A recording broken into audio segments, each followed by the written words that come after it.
মৌসুমের শেষ সময়ে এসে চাঁদপুরের মাঝঘাটে বেড়েছে জেলেদের ব্যস্ততা।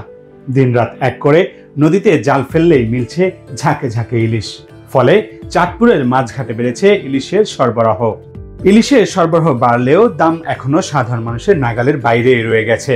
বিক্রেতারা বলছেন, ইলিশের সরবরাহ বাড়লেও ক্রেতাদের চাহিদার সমপরিমাণ এখনো যোগান দিতে পারছেন না তারা, তাই দাম একটু চড়া। চাঁদপুরের পদ্মা মেঘনা থেকে ধরে আনা ইলিশ বিক্রি করতে ডাকাতিয়া নদীর পাড়ে মৎস্য আড়তে ভিড় করছেন জেলে নৌকা। সেখান থেকে ঝুপড়িতে করে আড়তে স্তূপ করছেন শ্রমিকরা। এতে ব্যবসায়ী ও শ্রমিকদের হাক ডাকে পুরোদমে সরগরম ইলিশ ঘাট।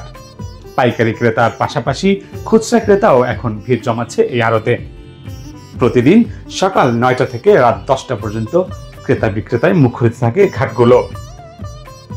এদিকে মা ইলিশ ডিম ছাড়ার লক্ষ্যে অক্টোবর মাসে শুরু হচ্ছে 22 দিনের মাছ ধরার নিষেধাজ্ঞা, যার কারণে দেশের বিভিন্ন প্রান্ত থেকে আসা ক্রেতারা ভিড় করছে ইলিশ ঘাটে।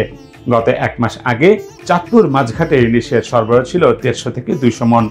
তখনকার বাজারে 1 কেজি ওজনের ইলিশ বিক্রি হয়েছে 1400 থেকে 1500 টাকা। 1 মাস পর এসে ইলিশের সরবরাহ আরো 300 থেকে 400 মন বেড়েছে। ক্রেতারা বলছেন, সরবরাহ অনুপাতে ইলিশ বিক্রি হওয়ার কথা ছিল 1200 থেকে 1300 টাকা কেজি, কিন্তু ঘাটে দেখা যায় তার উল্টো চিত্র। মাছের সরবরাহ বাড়লেও 1 কেজি ওজনের ইলিশ 1500 থেকে 1700 টাকায় বিক্রি হয়। এতে করে ক্ষুব্ধ সাধারণ ক্রেতারা।